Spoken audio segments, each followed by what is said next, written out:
Movie शुरू होती है न्यूयॉर्क सिटी के एक साधारण दिन से, जहां लोग सेंट्रल पार्क गार्डन में टहल रहे होते हैं। पर तभी उन्हें कुछ अजीब सा महसूस होने लगता है। वो कंफ्यूज से दिखाई देने लगते हैं और अजीब कारण से उल्टे चलने लगते हैं। बेंच पर बैठी महिला भी अपनी बात बार बार दोहराने लगती है और फिर अचानक से किसी की चीखने की आवाज सुनाई देती है और फिर बेंच पर बैठी वही महिला अपने हेयर क्लिप से खुद की जान ले लेती है। इसी बीच कुछ कंस्ट्रक्शन वर्कर्स गप्पे मार रहे होते हैं कि अचानक से एक की लाश सीधे नीचे गिर पड़ती है। डर में कि शायद से उसकी मौत गलती से फिसलने से हुई, वो तुरंत हॉस्पिटल को कांटेक्ट करता है। फिर तभी एक और लाश नीचे गिर पड़ती है, फिर और एक, और जैसे ही वो ऊपर नजर घुमाते हैं, लोग खुद से नीचे कूद रहे होते हैं, मानो इंसानों की बरसात सी हो रही हो। फिर मूवी का सीन एलियट की तरफ मुड़ जाती है, जो एज अ विज्ञान का टीचर अपने स्टूडेंट को नेचर और विज्ञान के बारे में डिफरेंस सिखा रहा होता है। वो बताता है कि विज्ञान नेचर के हर बर्ताव को समझ नहीं सकता, जैसे किस तरह से दुनिया भर में रहस्यमय तरीके से बीज गायब होते जा रहे हैं, जिनकी कंकाल भी वैज्ञानिक को नहीं मिल रही। वो कहाँ गायब हो रहे हैं कोई सबूत नहीं है। वो दरअसल ये समझाने की कोशिश करता है कि नेचर को आज तक विज्ञान ने भी अभी तक पूरी तरह से नहीं समझा। हम अंदाजा भी नहीं लगा सकते कि नेचर के पास ऐसी कई शक्ति है जिनके बारे में हम कल्पना भी नहीं कर सकते। फिर इमरजेंसी स्टाफ मीटिंग में एलियट को पता चलता है कि न्यूयॉर्क सिटी में शायद से आतंकवादी अटैक हुआ है। किसी तरह का एयरबॉर्न केमिकल टॉक्सिन न्यूयॉर्क में रिलीज किया गया है, जिसके लक्षण है उलझे उलझे बातें करना, कहाँ जा रहे हो उसका अंदाजा ना होना, और आखिर में फाइनल स्टेज जहाँ आप खुद को खत्म कर देते हो। ये नए तरह का बायो वेपन है जिसका कोई क्योर नहीं है, इसलिए सभी को सिटी छोड़ने का सलाह दिया गया है। ये सुनते ही एलियट अपनी वाइफ एल्मा और अपने जिगरी दोस्त जूलियन और उसकी बेटी जेस के साथ न्यूयॉर्क सिटी से दूर निकलने के लिए फिलाडेल्फिया के लिए ट्रेन पकड़ते हैं। पर ट्रेन के सफर के दौरान उन्हें पता चलता है कि ये टॉक्सिन फिलाडेल्फिया और अन्य शहर में भी फैल गया है, और फिर अचानक से ट्रेन एक सुनसान छोटे गाँव के स्टेशन पर रुक जाती है। ट्रेन के ड्राइवर से पता चलता है कि ट्रेन के सभी सिग्नल्स और कम्युनिकेशन बंद हो गए हैं। वो दरअसल ये इशारा करने की कोशिश करता है कि शायद से ट्रेन के कम्युनिकेशन को हैंडल करने वाले टॉक्सिन के चपेट में आ गए हैं, जिसके कारण से पूरा कम्युनिकेशन बंद हो गया है और ट्रेन आगे नहीं बढ़ सकती।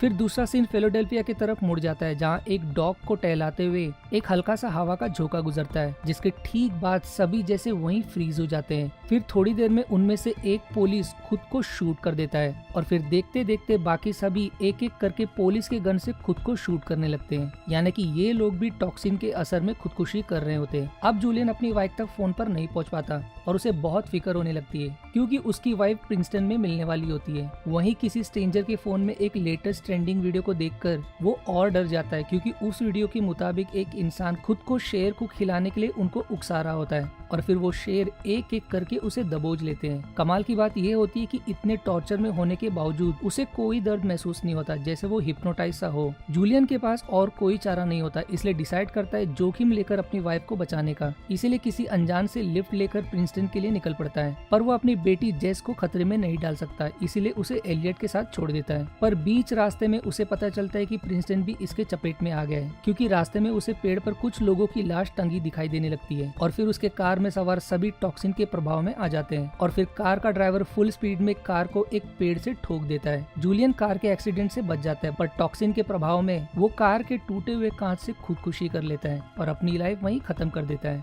वहीं न्यूज में ये कंफर्म होता है कि आतंकवादी अटैक नहीं है, क्योंकि इतने बड़े पैमाने पे आतंकवादी में क्षमता नहीं हो सकती। स्पेकुलेशन होने लगती है कि शायद से न्यूक्लियर पावर से रेडिएशन लीक होने के कारण ये सब हो रहा है, क्योंकि ये अटैक नॉर्थ ईस्ट इलाके से शुरू हुई और वहीं एक न्यूक्लियर रिएक्टर भी लोकेटेड है। इसी दौरान एलियट और एल्मा जेस को लेकर नॉर्थ ईस्ट लोकेशन से दूर निकलने का तय करते हैं, जिसके लिए उन्हें एक कपल लिफ्ट देने को तैयार हो जाता है। दोनों कपल्स प्लांट नर्सरी चलाते हैं और वो अपनी राय शेयर करते हैं कि शायद से ये टॉक्सिन्स पेड़ पौधे रिलीज कर रहे हैं, ठीक उसी तरह जैसे वो इंसेक्ट्स को भगाने के लिए पौधे टू पौधे कम्युनिकेट करके केमिकल रिलीज करते हैं। पर एलियट को उनके बातों में दम नहीं लगता। फिर उन्हें भी रास्ते में कुछ लोगों की लाश दिखाई देती है, जिससे उन्हें कंफर्म हो जाता है कि आगे का रास्ता भी इसके चपेट में आ गया है। बल्कि वो ही नहीं और भी वहीं फंसे होते हैं, क्योंकि दोनों तरफ टॉक्सिन का प्रभाव फैल चुका होता है। सभी घटना पर गौर करने के बाद वो लोग अंदाजा लगाते हैं कि शायद से ये टॉक्सिन अपना असर ज्यादा करके रोड के रास्ते दिखाता है, इसलिए सभी दो ग्रुप में बंटकर पैदल नजदीक के गांव में सेफ्टी के लिए निकल पड़ते हैं। एलियट का छोटा ग्रुप आगे चल रहा होता है, वहीं दूसरा बड़ा ग्रुप कुछ कदम दूर से उन्हें फॉलो कर रहे होते हैं। तभी एक और हवा के झोंके के ठीक बाद दूसरा ग्रुप इसके चपेट में आ जाता है और सभी खुद को एक एक करके शूट करने लगते हैं। पर एलियट को सरप्राइज होता है कि उनका ग्रुप कैसे बच गया। तब सारी घटना पर गौर करने के बाद और अपने साइंस के ज्ञान से निर्णय बनाता है। एलियट के एनालिसिस के हिसाब से अब तक जो भी इसके प्रभाव में आए हैं वो सभी रोड के रास्ते थे और उनके इर्द गिर्द काफी पेड़ पौधे थे, यानी कि ये कोई इंसान का किया नहीं हो सकता, बल्कि ये सब पेड़ पौधे कर रहे हैं। उसे याद आता है कि उसने कुछ समय पहले एक आर्टिकल पढ़ा था जहाँ उन्हें पानी में प्रिमोर्डियल बैक्टीरिया मिले, जो माना जाता है कि वो करोड़ों साल पहले लुप्त हो गए थे, पर फिर अचानक से भारी मात्रा में ऑस्ट्रेलिया के पानी में दिखाई देने लगे। ये बैक्टीरिया इंसानों के लिए हानिकारक होते हैं, जिसके कारण कई फिशरमैन मारे गए। इस टॉक्सिन और ऑस्ट्रेलिया के बैक्टीरिया के नेचुरल इवेंट में समानता हो सकती है। ये सब पेड़ पौधे इंसानों से अपनी रक्षा करने के लिए कर रहे होंगे। दुनिया भर में गायब हो रहे बीज का भी यही कारण होगा, पर एक खास बात उसे समझ आती है कि पेड़ पौधों को जब भी बड़ा ग्रुप महसूस होता है तभी उनका टॉक्सिन इंजेक्शन ट्रिगर होता है, इसीलिए उन्हें जितना हो सके छोटे ग्रुप में बने रहना होगा। पर अगर एज एन ऑडियंस एलियट का थियरी सही है तो शुरुआत में एक लड़की और कुछ कंस्ट्रक्शन वर्कर्स कैसे इफेक्ट नहीं हुए, और क्या सच में ऐसा हो सकता है? इसकी एक्सप्लेनेशन मैंने डिटेल में अंत में दी है। वहीं टॉक्सिन के डर से एलियट अपनों के साथ एक नजदीक शोपीस घर में पनाह ले लेता है, पर उसी तरफ झुंड में आ रही ग्रुप को देखकर वो घर छोड़ने का तय करता है। जैसे ही वो झुंड बचने के लिए घर में घुसने की कोशिश करते हैं वो नेक्स्ट टारगेट बन जाते हैं और खुद को एक एक करके खत्म करने लगते हैं, जिससे एलियट का थियरी कंफर्म हो जाता है। बचते बचते उनको एक पुराना घर दिखाई देता है जो किसी भी तरह की इलेक्ट्रिसिटी से डिस्कनेक्टेड दिखाई देता है और उन्हें लगता है कि ये घर खाली होना चाहिए, पर उसमें एक बूढ़ी विडो रह रही होती है जो जानबूझकर दुनिया से डिस्कनेक्टेड रहना पसंद करती है। इसीलिए उसके घर में रेडियो तक नहीं होता, इसीलिए उसे बाहर हुए आपदा के बारे में भी पता नहीं होता। एलियट उसे बताने की कोशिश करता है, पर वो गुस्से में उसे ना बताने की विनती करती है क्योंकि वो बाहर की दुनिया से किसी भी तरह से संपर्क नहीं रखना चाहती। एलियट के रिक्वेस्ट पर वो उन्हें खाना पीना और रात बिताने के लिए अलाउ करती है, पर सुबह उठने पर वो बुजुर्ग अजीब ही तरह से पेश आने लगती है और उन्हें तुरंत घर छोड़ने का आदेश देने के बाद अपने बाग में जाते ही उसका बर्ताव और भी बदल जाता है और वो भी उल्टे डायरेक्शन में चलने लगती है। इससे एलियट को समझ आ जाता है कि पौधों ने अब छोटे ग्रुप या सिंगल लोगों को भी टारगेट करना शुरू कर दिया है। उसके हिसाब से शायद से पेड़ों पौधों ने उस बुजुर्ग को पहले टारगेट नहीं किया क्योंकि वो बाकी लोगों की तरह सिटी में रहकर पेड़ों को नुकसान नहीं पहुंचाती, और अब जब उसने उन्हें पनाह दी तो शायद से उन्हें गुस्सा आ गया, यानी कि पेड़ पौधे भावुक भी हो सकते हैं। एलियट खुद को रूम में बंद कर देता है इससे पहले कि वो टॉक्सिन्स उन्हें टारगेट करे, पर वो बुजुर्ग अपने सिर से घर की खिड़की के कांच तोड़ने लगती है, जिसे देखकर ऐसा महसूस होता है जैसे वो पेड़ उसे ऐसा करने को कंट्रोल कर रहे हो ताकि वो एलियट और उसके फैमिली तक पहुंच सके। एरियन तुरंत एल्मा और जेस को ढूंढने लगता है। वो उन्हें सुन तो पाता है पर उनका कोई पता नहीं चलता। तब उसे पता चलता है कि वो लोग घर से कुछ दूर के झुग्गी में हैं और वो उन्हें इसलिए सुन सकता है क्योंकि दोनों घर एक एम्प्टी पाइप से कनेक्टेड है जहाँ से दोनों बोल और सुन पाते हैं। एलियट उन्हें तुरंत अपनी खिड़की और दरवाजे बंद करने को कहता है और उन्हें सिचुएशन के बारे में बताता है। एक तरफ एलियट अकेले होता है और वहीं दूसरी तरफ एल्मा और जेस होते हैं। उनके घर की खिड़की और दरवाजे हवा के झोंके से टकराने लगते हैं, मानो पेड़ पौधे उन्हें तोड़ने की कोशिश कर रहे हो। उन्हें अब फाइनली रियलाइज होता है कि ये उनका आखिरी समय है और दोनों बहुत भावुक होने लगते हैं और कोई रास्ता नहीं होता, इसीलिए अकेले मरने से अच्छा सभी साथ में मरने का तय करते हैं। इसलिए तीनों अपनी छिपने की जगह छोड़कर बाग के बीच में आ जाते हैं और तीनों हाथ पकड़कर अपने आखिरी समय का इंतजार करने लगते हैं। पर चमत्कार कारण से हवा उनकी तरफ चलती तो है पर उन्हें कुछ होता नहीं, जैसे टॉक्सिन का प्रभाव खत्म सा हो गया हो। अब 3 महीने बीत जाते और सब कुछ जैसे फिर से पहले जैसा हो जाता है, पर उस आपदा में कई लोग मारे जाते हैं, इसलिए रोड पर हम कम लोगों को देख पाते हैं। एलियट और एल्मा जेस को अडॉप्ट कर लेते हैं और अपनी सुखी जीवन बिताने लगते हैं, इस उम्मीद में कि अब सब कुछ टल गया है। वहीं टीवी न्यूज पर अब भी टॉक्सिन से रिलेटेड बहस चल रही होती है कि ये आखिर कैसे हुआ, क्या सच में पेड़ पौधे इसके पीछे थे। एक वैज्ञानिक के अनुसार ये एक रेड टाइड की तरह हो सकता है जो दुनिया भर में फ्लो हो रहा होगा। ये एक तरह का साइन हो सकता है कि धरती अब इंसानों को रिजेक्ट करना शुरू कर दिया है। पर टीवी न्यूज रिपोर्टर उसके जवाब पर उल्टा सवाल करता है कि अगर सच में उनके थियोरी में दम है तो और किसी शहर या देश में ऐसा क्यों नहीं हो रहा। और फिर वो सीन वहीं खत्म होकर फ्रांस की तरफ मुड़ जाती है जहां 2 दोस्त अपना वीकेंड प्लान बना रहे होते हैं और तभी उनमें से एक अपनी बातें ठीक उसी तरह दोहराने लगता है और उनके अगल बगल के लोग उल्टे डायरेक्शन में चलने लगते हैं और फिर मूवी यहीं खत्म हो जाती है।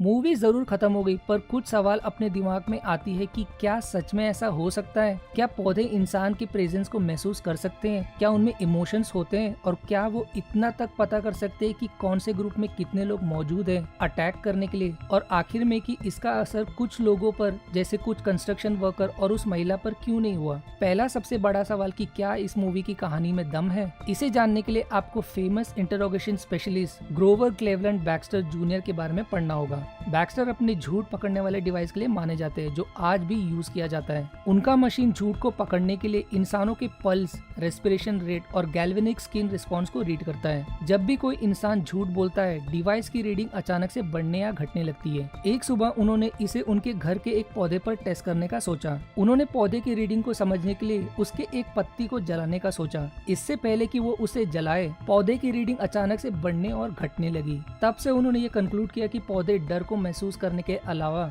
इंसान की सोच या उनके वाइब्स को भी पढ़ सकते हैं, और तब से ये बैक्स्टर इफेक्ट के नाम से जाना जाने लगा। पर सून उनके इस थ्योरी को खारिज कर दिया गया, क्योंकि जब उनके इस एक्सपेरिमेंट को सभी साइंटिस्ट के सामने प्रूव करने के लिए डेमोन्स्ट्रेट किया गया, तो ऐसी कोई रीडिंग्स फिर से महसूस नहीं हुई। बैक्स्टर अपने बचाव में ये बताते हैं कि शायद से एक्सपेरिमेंट के दौरान पौधे ने बैड वाइब्स महसूस नहीं की, पर आज तक इसे कोई साबित नहीं कर पाया। दूसरा सवाल कि कुछ लोग कैसे टॉक्सिन से इफेक्ट नहीं हुए, इसका जवाब जैसे मैंने पहले बैक्स्टर के थ्योरी को समझाया कि पौधे गुड या बैड वाइब्स को महसूस कर सकते हैं, वो लड़की और कुछ कंस्ट्रक्शन वर्कर से पौधों को बैड वाइब्स महसूस नहीं हुई, इसीलिए शायद से वो बच गए। वो बुजुर्ग इसलिए मारी जाती है क्योंकि जब वो गुस्से में एलियट को घर छोड़ने का ऑर्डर देती है, तब उससे बैड वाइब्स महसूस होने लगते हैं, और इसीलिए बाग में पहुंचते ही वो पौधों का शिकार बन जाती है। और अंत में एलियट, एल्मा और जेस इसलिए बच जाते हैं क्योंकि वो अपनी आखिरी समय में शांति में होते हैं, जिनसे उनसे गुड वाइब्स निकलने लगता है। और एक और की मूवी में एलियट के हाथ में वो रिंग जो अपना रंग बदलता है जब जब एलियट का इमोशंस बदलता है। वाइब्स के कॉन्सेप्ट को एक्सप्लेन करने के लिए इसे मूवी में डाला गया। ऑडियंस को और अच्छी तरह समझाने के लिए एलियट को एक पौधे से गुड वाइब्स शेयर करते दिखाया है, ताकि पौधा उन्हें हार्म ना करे, हालांकि वो एक प्लास्टिक पौधा निकलता है। और एक लास्ट की मूवी के एक सीन में जब जूलियन जेस को एलियट को सौंपता है, तब वो एल्मा को ऐसा क्यों गुस्से में कहता है कि वो जेस का हाथ तभी पकड़े जब उसे दिल से ऐसा करने का मन करे। दरअसल शुरुआत में एल्मा रिग्रेट कर रही थी एलियट से शादी करके,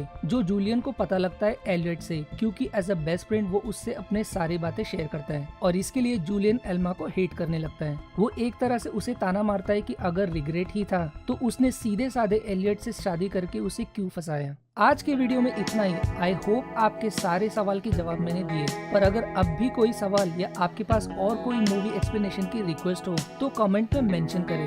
वीडियो पसंद आए तो प्लीज लाइक और कमेंट जरूर करें, क्योंकि आपके लाइक और कमेंट से ही मेरी वीडियो चल पाएगी। और सब्सक्राइब करके मेरे चैनल को सपोर्ट जरूर दिखाएं। मैं मिलूंगा अगली बार एक और न्यू एक्सप्लेनेशन में। तब तक के लिए शुक्रिया दोस्तों।